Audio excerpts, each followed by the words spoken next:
Greetings and salutations.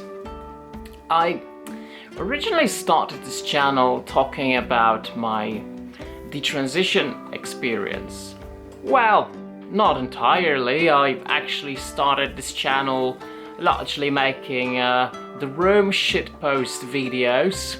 But when I seriously started this YouTube channel, I was largely talking about my detrans experience, which eventually branched out to many other topics like philosophy, politics, but also stuff like films and video games. And the thing is, I love video games. Whenever I have time and opportunity, I like to relax and play some video game. I love the classics. And so I was thinking, I sort of want to go back to the roots and talk about detransition at the moment, but I also wish to combine it with the topic of video games. And so the topic of this video is why I, as a male detransitioner that went back to living as a man, prefers playing as female characters in video games. Generally, I find myself more intrigued or attracted to video games that have female protagonists. And if a video game allows me to choose between playing as a guy or as a woman, I, a lot of the time, would go for a woman. Unless that woman is a stereotypical representation of a male sexual fantasy. In that case, hell no, that's weird. Also, some RPG role-playing games allow you to create your own character.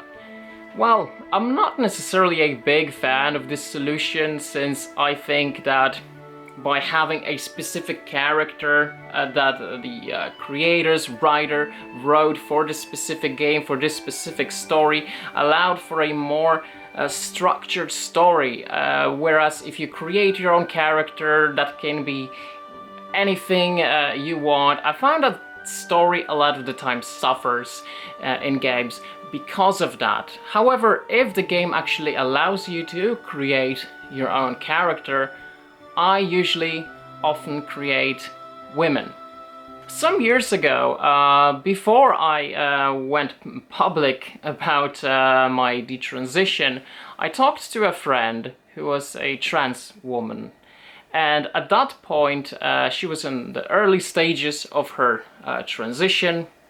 And so we talked, and I told her how, I always prefer female protagonists in video games.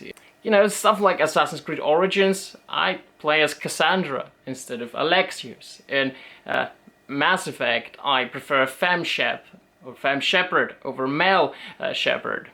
And this person claimed that I actually still deep down identify as trans, that I'm actually a woman inside. And a lot of the time before I transitioned, when I talked to people on the internet forum, they would tell me things like, yeah, no, you're actually trans because you like films like Titanic. You must be a woman. So, okay, so here we have theory number one. I'm actually still identifying as a woman. I'm actually still trans because I prefer playing as female protagonists. Now, let's examine theory number two. Just 2 years ago, I talked to a friend who completely disagreed with that theory. His claim is that people, when they play video games, they don't choose the gender they identify as when they play, but rather the gender they are attracted to. So according to this theory, I find myself more physically attracted to women than men, and therefore I pick a playable woman character, because I want to look at her, apparently. which isn't necessarily true, since on average I find males more attractive than females. But let's examine closely the reasonings behind those two theories and why I think they're both wrong. I found that they both were projecting. So the person behind theory number one, she enjoyed playing first-person games, first-person shooters. And what she liked specifically about it, playing as a female character from the first-person perspective, is looking at the hands of the character, having the feminine hands and imagining those were her hands, so she could feel like she embodies that female body.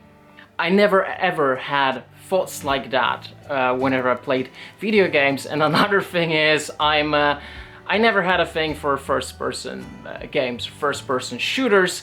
I guess I liked some point-and-click games that were first-person, such as Atlantis, Amazon. And then I enjoyed Resident Evil 7, Resident Evil Village as well. But overall, what I would say the difference between me and this person is that when this person plays video games, she likes to imagine herself as the character, that she is the character. And I never do that when playing video games. I don't ever like to think of it as this is me doing that stuff.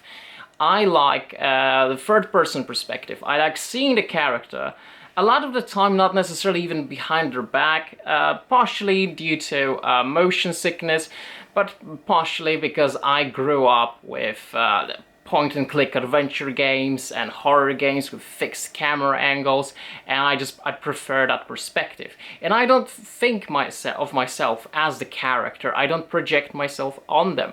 I view them as a character in a storytelling medium that is a video game.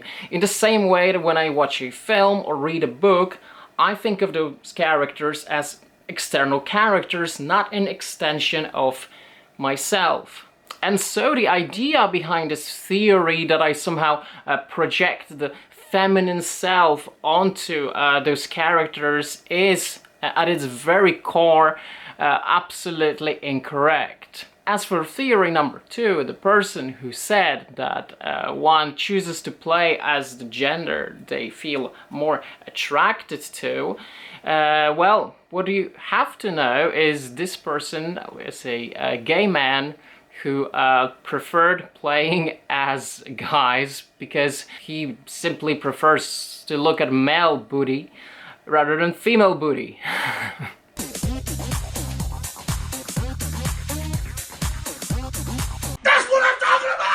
What I found two of them have in common is projecting. Thinking, okay, you know, this is why I choose to play as the gender I choose to play as. Therefore, this is the reason why people do that. But in reality, there are many various reasons why people do the things they do, and it does not always stem from the same perspective you assume is the standard because it's your own. In reality, I don't think most guys choose to play as the gender they feel more attracted to. Because on average, most males choose to play as male characters. They prefer male protagonists on average. And as we know, on average, most men are straight. So they don't choose to play as those guys because they want to see that male booty. That's just not how reality works. So now we know what aren't the reasons why I prefer female characters. But I think it's sort of fascinating to try to examine why I have that preference, and does it have anything to do with the fact that at some point in my life I identified as a woman. I think it's a good idea to go back to the very early days of my life. At the time when I was 2 years old, I played my first video game ever, which was the very first Super Mario Bros. And it followed a very simple concept. You know, you have this hero, this Italian plumber that is on a quest to save the princess.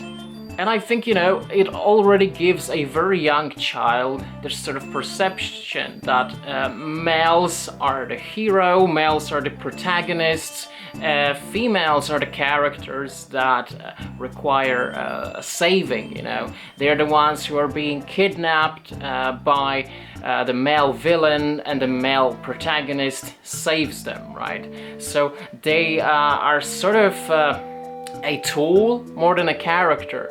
The tool in the relationship between the male protagonist and the male antagonist. And a lot of the cartoons I would see on the television around the time, such as Popeye, followed that same formula. Later, when I was 3, this video game came out, and we got our first PlayStation console in 1996. And that was Crash Bandicoot, the very first Crash Bandicoot. And this was the very first game I played in 3D. You know, I only played like 2D Nintendo and Super Nintendo games at that time. And so this for me was revolutionary, you know. Even at the age of 3, I could tell, wow, this is future. But that game still followed the same formula, except, you know, this weird turtle dragon from Mario is replaced with an evil scientist, and the Italian plumber is replaced by a cartoonish marsupial. But the premise is still the same. This marsupial is on a quest to save a female character from this evil scientist. And then something very different happened, because just 1 year later I played Tomb Raider for the first time, and a year after that Resident Evil. And so I developed a very positive relationship to female characters like Lara Croft and Jill Valentine, you know, because they weren't that archetype who needed saving. They were kicking ass, and I loved that. So I thought it was really cool to see women in games do that kind of shit. Even as a kid, it really appealed to me. You know, around the same time I also got into films, and some of my 2 favorite heroines from films were Ellen Ripley and Sarah Connor. I grew up with this idea of strong female characters. Those strong female characters shaped my childhood.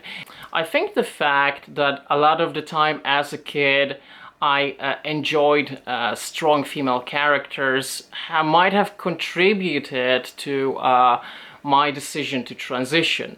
Now, this is by no means one of the major factors why I transitioned. Now, I'll describe those major factors in more detail in the book I'm working on. I'm editing the 3rd draft right now, and I'm almost ready to send it to a literary agent. I'm actually going to do it very, very soon. So, while not one of the major factors, it certainly played some role there, because it made me think, like, you know, I relate to women. Maybe it's because I'm a woman inside, whatever that means. Later on, I understood just how much of a fallacy that whole idea was. And it's not that I don't like male characters, or that I never identified with male characters. You know, in video games, I always liked the characters of George Stobart from Broken Sword, Solid Snake from Metal Gear Solid, or Aiden Pace from Watch Dogs. I actually really like those characters. Or Nathan Drake from Uncharted. I love them. I absolutely love them. But, you know, I find that there's certain imbalance. That in the video game industry there's a strong preference for male protagonists. There are more games that have male protagonists than female protagonists. And although it has been changing in more recent years, but I don't really play that many new games, to be honest. And so I always thought there was a lack of games that had female protagonists. I always wanted more of that. And so if a game gave me an opportunity to choose between a male or female character or create my own character, I would always play as a woman to sort of balance things out. Another thing is, when I play games, I don't really want the games to reflect my own life or reflect who I am. I look for experiences very different from mine. And I think that's the case for a lot of people who love reading books. You know, when you read a book, you don't read it to read about yourself, right? You want to experience something else, just for a moment. You want to look through the eyes of a person very different from you, who lived a life very different from yours, because it enriches your experience. And I think that has always been the point of books, to enrich your own experience. And I carry that same notion into the world of films and video games. And so I was never able to relate to people who were like, oh, I want to see characters who have my skin color, my ethnicity, my sexuality, my identity, blah, blah, blah, blah, blah. I'm thinking, why? Why? You're dealing with your identity, which has also been sort of imposed on you both by nature and by society. You didn't have much choice in choosing your identity when you were born, but you have to deal with it every single day. You know, it's sort of, sure, love yourself, absolutely love yourself who you are, but understand that your identity is also your own prison in a way that limits the way you experience the world. And through the world of fiction, I think it's such a wonderful thing to experience things from different perspectives. And so when I play a video game, I don't want this to be an extension of my life. I want it to take me into some very, very foreign world. A very foreign world from the one I'm living in, from the one that I'm embodying. And honestly, what is as different from my experience as being a female space commando in a lesbian relationship with an alien?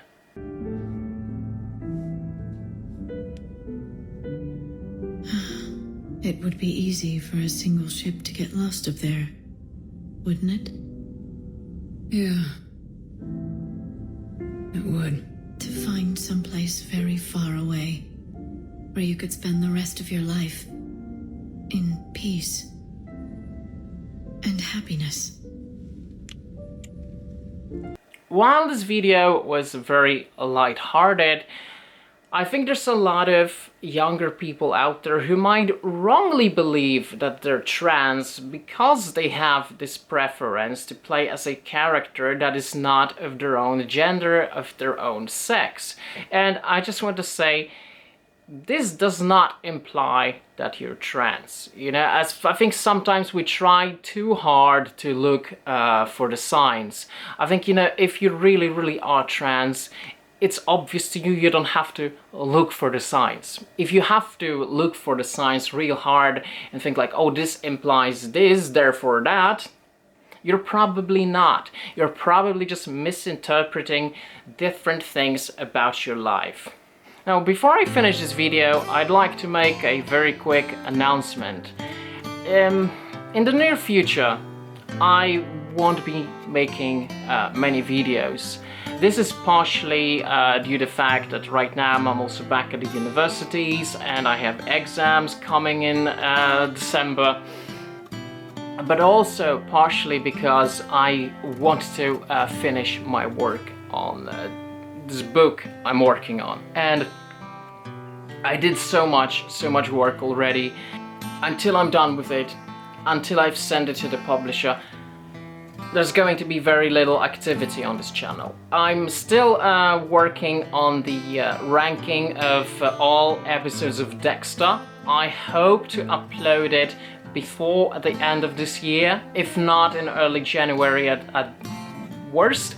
I'm also gonna edit a video I recently recorded with a friend of mine who has actually known me before I detransitioned. And this one I'll also upload at some point in December, before the end of this year. After that, I think I'll take a break from YouTube in February and January until I finish it. I think when you have so many things going in your life, you sort of have to prioritize things. And I wish I could be making more videos, because I had many more videos planned for this autumn that I wasn't really able to make. I had a video planned on morality, on whether it is feasible to transport one's consciousness from one's brain, the wet to a computer or a machine, the digital world. I also wanted to continue making the analysis of the chapters of Brave New World. I wanted to do more videos on video games, stuff like that, but I don't have time for that. Also, after I'm done editing my book, I also want to start working seriously on recording my music album, so I'll probably be working on that throughout the spring and the summer, and hopefully in autumn I'll be able to upload the full album, 14 songs.